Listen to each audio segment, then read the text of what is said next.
Di antara banyaknya spesies hewan di dunia ini, beberapa banyak dijadikan teman oleh manusia atau sebagai peliharaan. Lalu, apa jadinya jika olahraga yang sering dilakukan oleh manusia dilakukan oleh hewan? Pasti unik, bukan? Hal ini menjadi ajang unjuk kebolehan bagi si hewan dan menjadi hiburan tersendiri yang menontonnya. Hewan-hewan ini berlomba untuk mendapatkan medali dan juga hadiah lainnya. Mau tahu apa saja olahraga yang dilakukan hewan-hewan ini? Berikut On The Spot merangkumnya ke dalam kompetisi olahraga yang dimainkan hewan.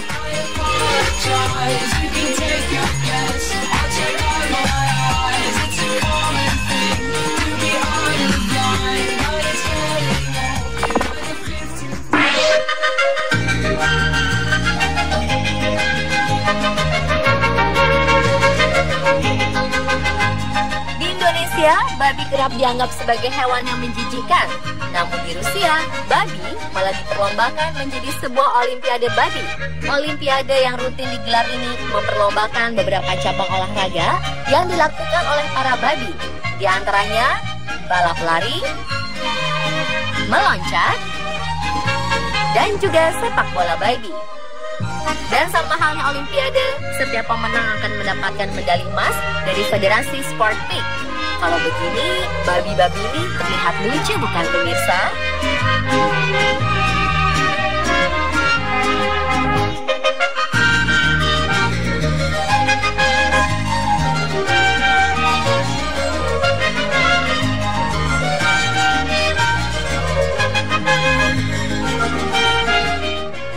Suatu rangkaian pertandingan olahraga diikuti oleh sekelompok babi di Tiongkok.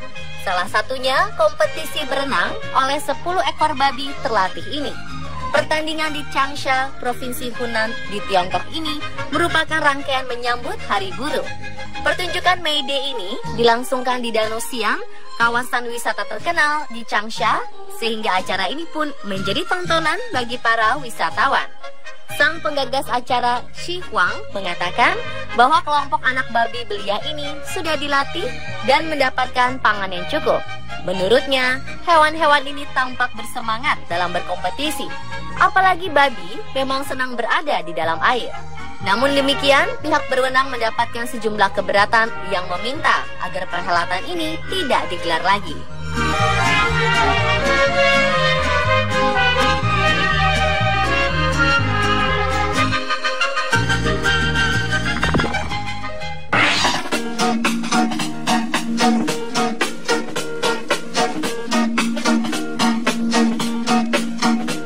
Setiap tahunnya puluhan unta berpacu dalam balapan yang digelar di Uluru di negara bagian kawasan Australia Utara.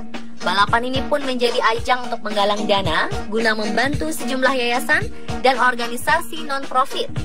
Balapan unta Uluru adalah acara tahunan yang digelar sejak 2012. Salah satu tujuan dari balapan unta ini adalah untuk menarik perhatian pengunjung dan turis. Diharapkan mereka dapat merasakan kehidupan di alam bebas Australia. Menurut panitia penyelenggara acara, balapan unta ini berbeda dengan balapan kuda dalam soal teknis, walaupun sekilas terlihat sama. Diketahui balapan unta ini biasa dilakukan di negara-negara Timur Tengah seperti Arab Saudi, Dubai, dan Oman. Namun, Australia yang juga memiliki tempat layaknya seperti di gurun ini juga tak mau ketinggalan.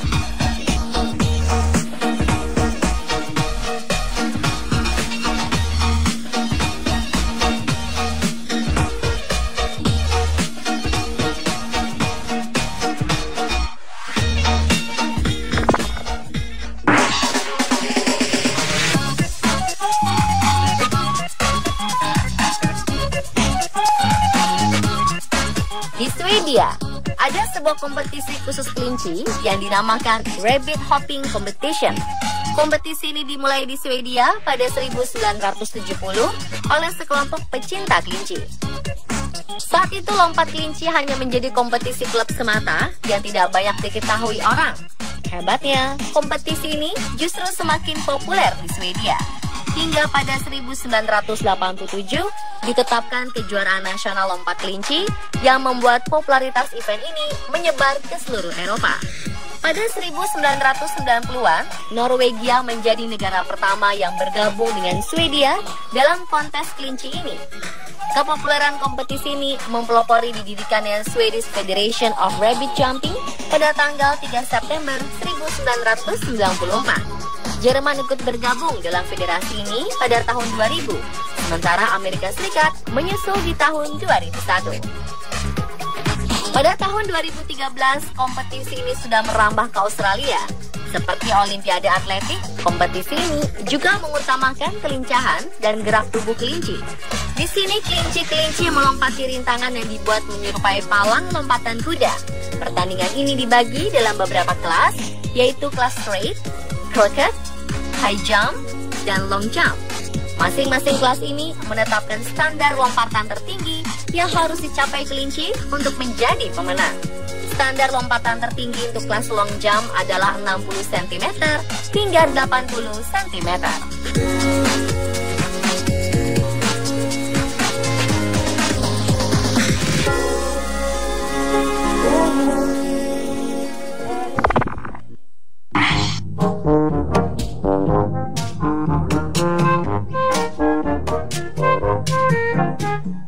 Walaupun terkenal sangat lambat berjalan, nyatanya ada loh kompetisi balap siput tercepat di dunia. Acara unik sekaligus menarik untuk disaksikan ini diadakan di desa Congham, Norfolk, Inggris. Daerah ini dijuluki sebagai pasar balapan siput karena sudah 25 tahun menjadi tuan rumah acara tersebut. Kompetisi untuk siput ini diadakan di atas meja tertutup kain basah. Siput-siput diletakkan di tengah lingkaran atau lingkaran dalam. Lalu wasit pun akan berteriak, ready, steady, slow. Dan para siput akan berlari untuk menjadi yang terbaik. Hewan itu harus berjalan menuju lingkaran luar yang menjadi patokan garis finishnya dengan jarak 37 cm. Bisa terjadi pelanggaran dalam kompetisi ini, yaitu apabila seekor siput mencoba menyerang siput lainnya.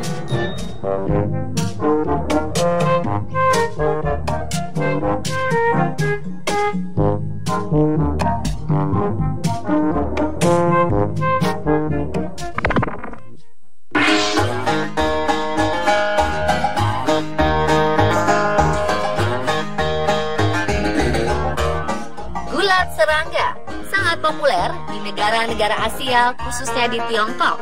Kompetisi ini muncul pertama kali pada saat kekuasaan dinasti Tang.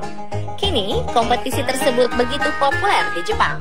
Serangga yang sering dipertandingkan adalah kumbang rusa, kumbang badak, berdoa mantis, belalang, dan kumbang Goliat. Karena memang ukuran serangga-serangga ini sangat tangguh saat melakukan pertandingan.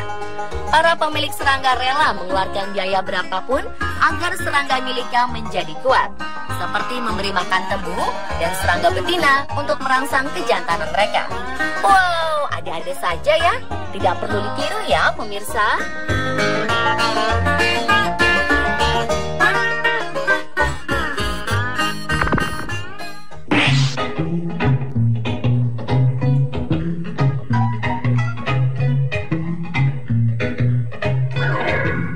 Sejumlah gajah berlari di lapangan. Seorang penunggang berada di punggung tiap-tiap gajah. Mereka memegang tongkat panjang dan mengejar bola putih kecil. Apa yang sedang mereka lakukan? Ya, mereka sedang memainkan olahraga polo gajah. Turnamen polo gajah memperebutkan Piala Raja Thailand. Rutin digelar di pinggir pantai Hua Hin, Thailand. Para penunggang gajah dari penjuru datang mengikuti kompetisi. Sekalipun turnamen ini melibatkan sejumlah pemain polo profesional, kompetisi ini disebut lebih sulit dan berbahaya karena tunggangan yang dipakai bukan kuda, melainkan gajah. Dengan menunggang gajah, ternyata tongkat polo juga lebih sulit untuk stabil, dan turnamen polo gajah mengundang kritik keras dari para aktivis hak binatang. Mereka menuding gajah yang ditangkap demi turnamen ini kerap diperlakukan tidak semestinya. Mereka yang berada di balik turnamen polo gajah menolak tudingan ini. Mereka mengklaim bahwa mereka merawat gajah-gajah ini secara pantas, memberikan makanan, dan memeliharanya secara baik. Selain memperebutkan Piala Raja, turnamen ini juga sekaligus menggalang dana untuk proyek perawatan gajah di seluruh negara berlambang gajah putih itu. If at first you don't succeed, I try again and see. The supervisor only laugh at you. Itulah pemirsa kompetisi olahraga hewan versi on the spot. But hold on to your dreams. 1, 2, 3. A third time lucky you'll be.